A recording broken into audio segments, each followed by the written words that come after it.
नमस्कार दोस्तों, कैसे हैं आप सभी लोग। उम्मीद करते हैं अच्छे होंगे, स्वस्थ होंगे। आज आपको बताने वाले इस वीडियो में ऑडिटिंग से रिलेटेड इंपॉर्टेंट क्वेश्चन, जिसको हिंदी में कह सकते हैं अंकेक्षण या कहा जा सकता है लेखा परीक्षा। ये सभी क्वेश्चन आपके आने वाली परीक्षाओं में पूछे जा सकते हैं। अगर आप बीकॉम के स्टूडेंट हैं तो इन सभी क्वेश्चन की जानकारी आपको होना जरूरी है। तो चलिए फ्रेंड्स, वीडियो की शुरुआत करते हैं और देखेंगे आज का पहला क्वेश्चन। तो आज का पहला क्वेश्चन कह रहा है, which one of the following is part of auditors function. निम्नलिखित में से कौन सा एक अंकेक्षक कार्य का भाग है। यहां क्वेश्चन में पूछा जा रहा है, यहां पर आपको 4 ऑप्शन दिए हुए हैं, इसमें से आपको बताना है इनमें से कौन सा एक अंकेक्षक का कार्य है। चलिए देखते हैं। Option A, providing representations to management, प्रबंधन को प्रतिनिधित्व प्रदान करना। Option B, conducting the inventory count, inventory count का संचालन करना। Option C, calculating the year end accruals figure for inclusion in the account, खातों में शामिल करने के लिए वर्ष के अंत में होने वाले प्रोद्भवन के आंकड़ों की गणना करना। या option D, obtaining and evaluating audit evidence on the financial statement, वित्तीय विवरणों पर लेखा परीक्षा साक्ष्य प्राप्त करना और उनका मूल्यांकन करना। फ्रेंड्स, आपको बताना चाहेंगे, हम आपको इस वीडियो में हिंदी और इंग्लिश दोनों में बताने वाले हैं क्वेश्चंस। अगर आप किसी भी मीडियम से हैं, चाहे हिंदी मीडियम से हो चाहे इंग्लिश मीडियम से हो, आपको क्वेश्चन आसानी से समझ में आ जाएगा। तो देखिए, यहां पर आपका पहला आंसर बनने वाला है ऑप्शन डी। ठीक है, यहां पर आपको कौन सा आंसर सही हो जाएगा? Option D, obtaining and evaluating audit evidence on the financial statement, वित्तीय विवरणों पर लेखा परीक्षा साक्ष्य प्राप्त करना और उनका मूल्यांकन करना। इसमें से क्या है? ये अंकेक्षक का एक कार्य है। इसके बाद आइए अगला क्वेश्चन देख लेते हैं। क्वेश्चन नंबर 2 क्या कह रहा है? आपके सामने आ चुका है question number 2। You have been proposed as auditor of a company, what is the first step that you should take. आपको एक कंपनी के ऑडिटर के रूप में प्रस्तावित किया गया है, आपको पहला कदम क्या उठाना चाहिए। देखिए फ्रेंड्स, ये थोड़ा सा प्रैक्टिकल टाइप का क्वेश्चन है, ये आपको खुद से अपने दिमाग से सोचना होगा इसमें और आंसर कमेंट करके बताइएगा। तो चलिए हम आपको इसमें से बता देते हैं कौन सा सही आंसर होगा।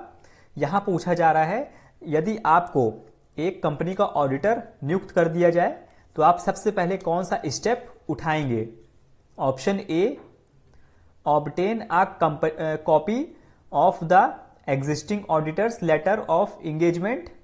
Option B, obtain the client permissions to communicate with the existing auditor, यानी मौजूदा ऑडिटर के साथ संवाद करने के लिए क्लाइंट की अनुमति प्राप्त करें। Option C, obtain a copy of company's most recent board minutes, company के नवीनतम बोर्ड कार्यवृत्त की एक प्रति प्राप्त करें।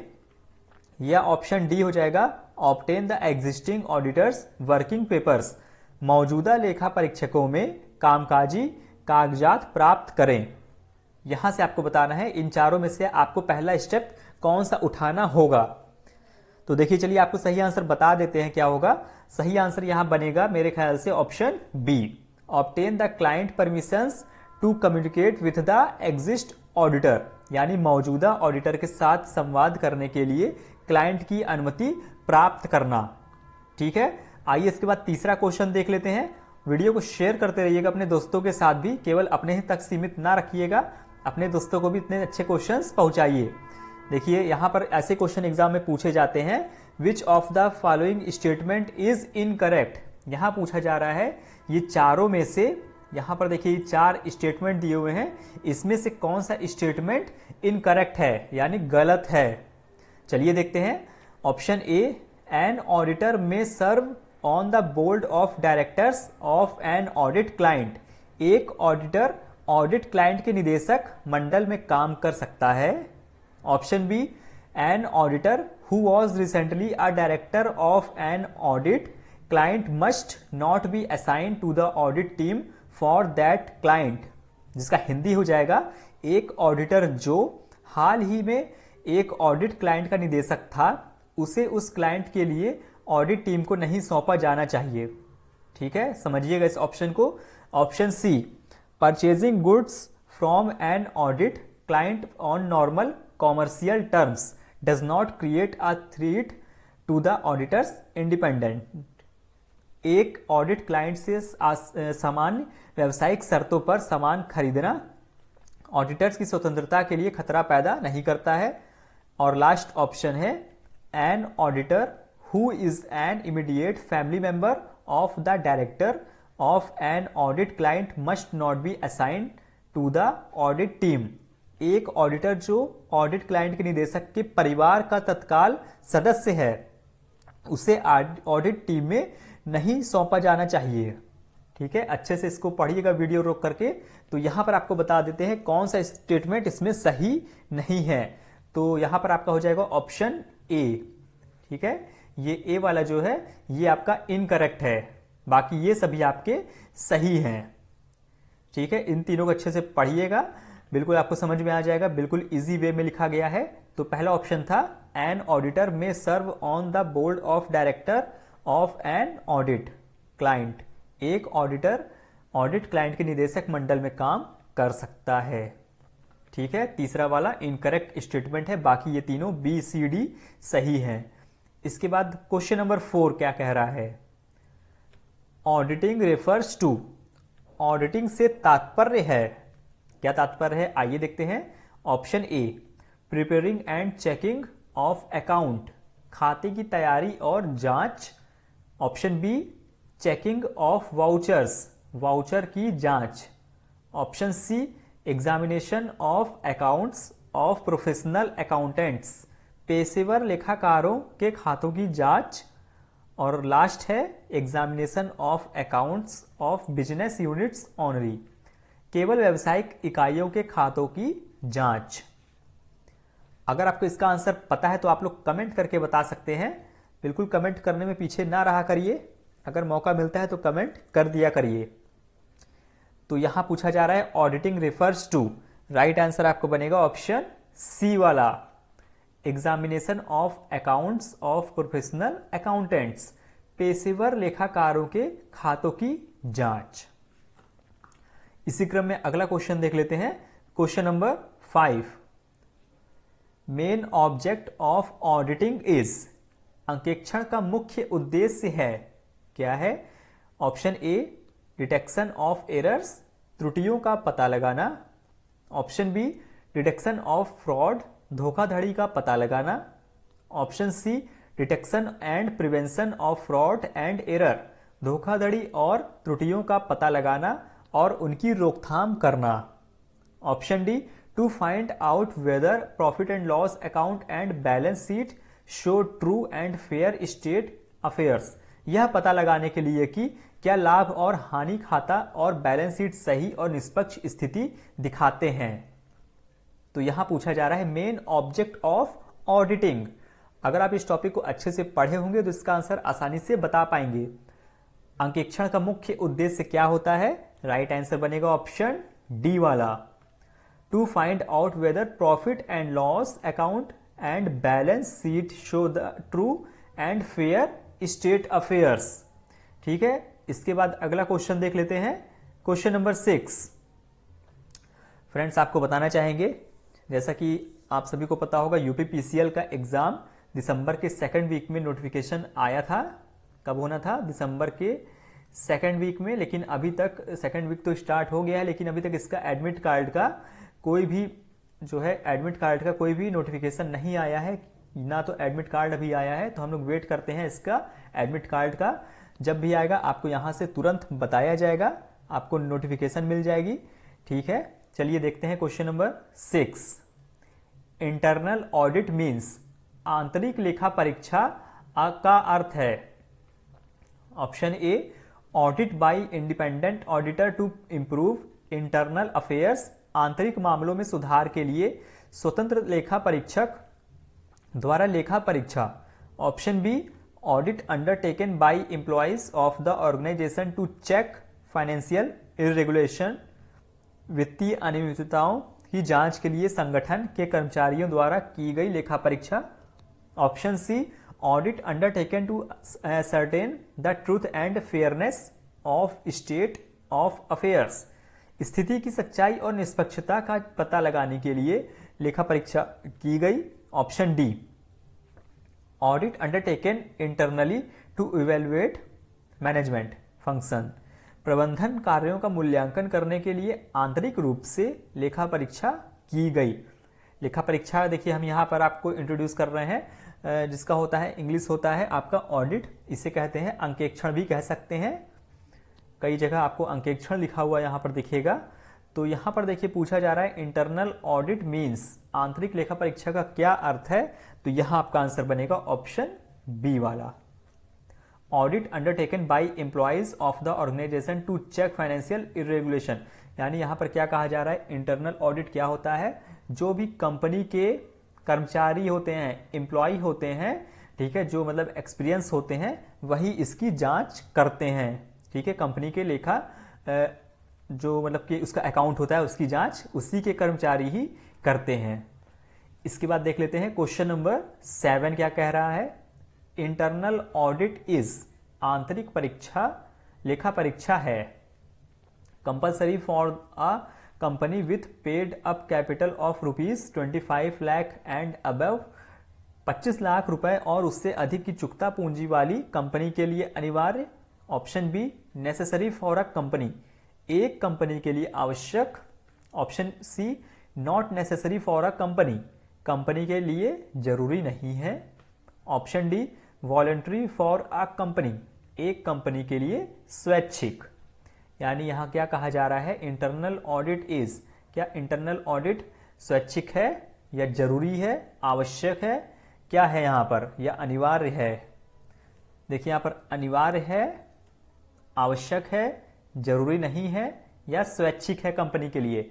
यहां पर आपको अच्छे से पढ़ के ये बताना होगा। तो राइट आंसर आपका बनेगा ऑप्शन डी, एक कंपनी के लिए स्वैच्छिक, वॉलंटरी फॉर अ कंपनी। ठीक है, खुद करती है कंपनी जब भी उसका मन करे। इसके बाद देखते हैं क्वेश्चन नंबर 8 क्या कह रहा है। With regard to issue of share warrants to the bearers the auditor should see that is it. धारकों को शेयर वारंट जारी करने के संबंध में अंकेक्षक को यह देखना चाहिए कि क्या। Option A permitted by the board of directors, निदेशक मंडल द्वारा अनुमत। Option B sanctioned by the central government, केंद्र सरकार द्वारा स्वीकृत। Option C permitted by memorandum of association, जिसको कहा जाता है MOA। देखिए फ्रेंड्स, वीडियो के सभी क्वेश्चन को देखिएगा, काफी ज्यादा इंपॉर्टेंट क्वेश्चन आपके लिए लेकर के आए हैं। ऐसा ना हो कि आपके एग्जाम में यही क्वेश्चन पूछ ले और आप ना पढ़े हो, वीडियो ना देखे हो और क्वेश्चन को मिस कर दें, क्योंकि यूपीपीसीएल के एग्जाम में ऑडिट आने वाला है। ठीक है, आपका जो यूपीपीसीएल असिस्टेंट अकाउंटेंट एग्जाम होगा उसमें आपका ऑडिट आने वाला है। तो अच्छे से सारे क्वेश्चन देखिएगा, आपको मौका मिला है, क्योंकि एडमिट कार्ड नहीं आया है, आपको मौका मिला है, तो आप अच्छे से और तैयारी कर लीजिए। ठीक है, और ऑप्शन डी हो जाएगा नन ऑफ द अबव। तो देखिए क्वेश्चन नंबर 8 का सही आंसर बनेगा ऑप्शन बी, क्या हो जाएगा, sanction bye the central government, केंद्र सरकार द्वारा स्वीकृत। आइए इसके बाद क्वेश्चन नंबर 9 पढ़ लेते हैं, क्या लिखा हुआ है। For the forfeiture of shares the auditor should check that it is permitted. शेयरों की जब्ती के लिए अंकेक्षक को यह जांचना चाहिए कि इसकी अनुमति है।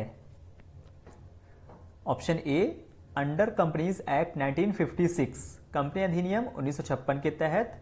Option B by article of association, जिसको कहा जाता है AOA, ऊपर मैंने आपको बताया था MOA। यहां पर देखिए आर्टिकल ऑफ एसोसिएशन के लेख द्वारा। इसके बाद देखिए अगला by memorandum of association, association के ज्ञापन द्वारा। और last none of the above, इनमें से कोई नहीं। तो यहां पर आपका आंसर बनेगा 9 का ऑप्शन बी। ठीक है, क्या हो जाएगा, bye article of association, association के लेख द्वारा। ठीक है, क्या हो जाएगा फ्रेंड्स, AOA। इसी क्रम में क्वेश्चन नंबर 10 देख लेते हैं। देखिए फ्रेंड्स, अभी तक आप हमारे टेलीग्राम से नहीं जुड़े हैं तो आपको किसी भी वीडियो में हमारे टेलीग्राम का लिंक मिल जाएगा, वहां से ज्वाइन कर सकते हैं। अगर टाइम मिलते ही वहां पर आपको PDF प्रोवाइड कर दी जाती है। अगर आपको PDF चाहिए तो आप हमें कमेंट करके बता सकते हैं, वीडियो में, या तो फिर आप टेलीग्राम पर भी कमेंट कर सकते हैं। क्वेश्चन नंबर 10 देख लेते हैं। What is meant by negative assurance? नकारात्मक आश्वासन से क्या तात्पर्य है? ऑप्शन ए हो जाएगा, the auditor could not conduct any test due to lack of controls. नियंत्रणों की कमी के कारण लेखा परीक्षक कोई परीक्षण नहीं कर सका। Option B, the auditor can not give an opinion due to lack of evidence. साक्ष्य के अभाव में अंकेक्षक राय नहीं दे सका। Option C, the client financial statement were found to be materially misstated. ग्राहक के वित्तीय विवरण भौतिक रूप से गलत पाए गए। और लास्ट ऑप्शन है, the auditor did not find anything to indicate that a material misstatement exist. लेखा परीक्षक को यह इंगित करने के लिए कुछ भी नहीं मिला कि एक भौतिक गलत विवरण मौजूद है। देखिए, बहुत अच्छा क्वेश्चन है। अगर आप इसको अच्छे से डिटेल में समझेंगे तो आपको काफी ज्यादा मजा आने वाला है इस क्वेश्चन में। What is meant by negative assurance? तो यहां पर आपका राइट आंसर बनेगा ऑप्शन डी। क्या हो जाएगा? नेगेटिव एश्योरेंस क्या होता है? The auditor did not find anything to indicate that a material misstatement exist. यानी लेखा परीक्षक को यह इंगित करने के लिए कुछ भी नहीं मिला कि एक भौतिक गलत विवरण मौजूद है। ठीक है, यानी कंपनी का कुछ भी गलत उसको नहीं मिल पाया। आइए अगला क्वेश्चन देख लेते हैं। 11 नंबर। सभी एक से एक क्वेश्चन आपके लिए लेकर के आए हैं। आगे आने वाली वीडियोस में इससे भी बेहतरीन क्वेश्चन आपको देखने को मिलेंगे। तो अभी तक हमारे चैनल को सब्सक्राइब नहीं किया है तो सब्सक्राइब कर लीजिएगा, नोटिफिकेशन बेल दबा दीजिएगा, जिससे हमारी वीडियो जब भी अपलोड होगी तो आपको नोटिफिकेशन मिल जाएगी। तो आप लोग हमें कमेंट करके बताइएगा, आपको जो कंप्यूटर के सर पढ़ा रहे हैं शिवांश सर, आपको क्या समझ में आ रहा है? तो आप लोग कमेंट करके बताइएगा हमें वीडियो में। ठीक है, कंप्यूटर के देख रहे हैं शिवांश सर, और मैं अभी शुरू कर दिया हूँ आपका अकाउंट्स का। ठीक है, if an auditor is not appointed at annual general meeting, he is appointed by the. Very very important question, इसको बिल्कुल नोट कर लीजिएगा। यहां से जो क्वेश्चन स्टार्ट हो रहे हैं सारे क्वेश्चन को नोट कर लीजिएगा। यदि वार्षिक आम बैठक में एक लेखा परीक्षक की नियुक्ति नहीं की जाती है तो उसकी नियुक्ति किसके द्वारा की जाती है? कई बार एग्जाम में पूछा जा चुका है नियुक्ति से संबंधित प्रश्न, ऑडिटर की नियुक्ति से संबंधित। Board of directors, the exist auditor shall can continue to be auditor of the company, यानी मौजूदा लेखा परीक्षक की कंपनी का लेखा परीक्षक बना रह सकता है। Option C, shareholder. Option D, the central government. तो देखिए यहां पर आपका 11 का सही आंसर बनेगा ऑप्शन बी वाला। क्या हो जाएगा? The existing auditor shall can continue to be auditor of the company, यानी हिंदी में मौजूदा लेखा परीक्षक या अंकेक्षण कंपनी का लेखा परीक्षक बना रह सकता है। ठीक है, अगर नियुक्ति नहीं होती है तो जो पहले के ऑडिटर थे वही रह सकते हैं। ठीक है, वही बने रह सकते हैं। और अगला क्वेश्चन 12 नंबर। 12 नंबर क्या कह रहा है? A vacancy caused by the resignation of the auditor is filled by. अंकेक्षक के त्याग पत्र के कारण हुई रिक्ति किसके द्वारा भरी जाती है? वेरी वेरी इंपॉर्टेंट, इसको भी नोट कर लीजिएगा, बिल्कुल भी छोड़ के ना आइएगा ऐसे question. By the company law board, board of directors, at the general meeting of shareholders, by central government. तो बिल्कुल यहां पर सिंपल सा आंसर है option C, at the general meeting of shareholders. ठीक है, अगर कोई रिजाइन दे देता है कोई ऑडिटर तो उसकी रिक्ति किसके द्वारा भरी जाती है? Eight the general meeting of share holders. Question number 13, auditor is a dash of a share holder, employer, agent, creditor, owner. यहां पर आपका आंसर बनेगा ऑप्शन बी, एजेंट। ठीक है, auditor is the agent of a shareholders. ठीक है, जो भी ऑडिटर होते हैं यानी जो ऑडिटर के एजेंट होते हैं वही क्या होते हैं? Share holder. जो शेयर हम लोग लगाते हैं यही हम लोग को आके बताते हैं इसके डिटेल में। ठीक है, इसके बाद देखिए अगला क्वेश्चन 14 नंबर क्या कह रहा है? Books of accounts are prepared and audited as per the provision of the. खातों की किताबें किसके प्रावधानों के अनुसार तैयार और ऑडिट की जाती हैं? Income tax act 1961, chartered accountant act 1949, companies act 2013, none of the above, इनमें से कोई नहीं। खातों की किताबें किसके प्रावधानों के अनुसार तैयार की जाती हैं और ऑडिट की जाती हैं? तो देखिए यहां पर आपका जो सही आंसर बनने वाला है 14 का, वो हो जाएगा सी वाला। आप सभी को पता होगा कंपनीज एक्ट 2013, ठीक है। इसी के कंपनीज एक्ट 2013 के प्रावधानों के अनुसार यहां पर प्रावधान के अनुसार तैयार किया जाता है किताबें और ऑडिट की जाती हैं। और आज का अगला क्वेश्चन और लास्ट क्वेश्चन है 15 नंबर, CAATTS, ठीक है। यहां पर आपको बताना है इज ऑल्सो नोन एज, इसका फुल फॉर्म बताना है आपको। यहां पर CAATTS के रूप में भी जाना जाता है। Option A, classification and accounting of tax tools. Option B, computer assisted audit tools and technique. Option C, cost and accounts treatments. और आज का last, none of the above. तो यहां पर इसका फुल फॉर्म बिल्कुल इजी था, आपके सामने था, बिल्कुल इजी सा था, computer assisted audit tools and techniques, ठीक है। बी वाला यहां पर हो जाएगा। इस CAATTS को इस नाम से भी जाना जाता है, ठीक है। उम्मीद करते हैं आपको आज की वीडियो पसंद आई होगी। बेहतरीन 15 क्वेश्चन आपके लिए लेकर के आए थे। यहां से आपका कम से कम 1 से 2 नंबर तक का क्वेश्चन एग्जाम में आ सकता है। या अगर आप बीकॉम के हैं तो ये सभी क्वेश्चन आपको पता होने चाहिए। अगर आपको PDF चाहिए तो आप हमें कमेंट करके बताइएगा यहाँ पर, या टेलीग्राम पर कहीं भी कमेंट कर दीजिएगा, तो हम देख लेंगे, आपको प्रोवाइड कर देंगे। तो फ्रेंड्स, मिलते हैं नेक्स्ट वीडियो में। वीडियो को पूरा देखने के लिए धन्यवाद। Take care, bye bye.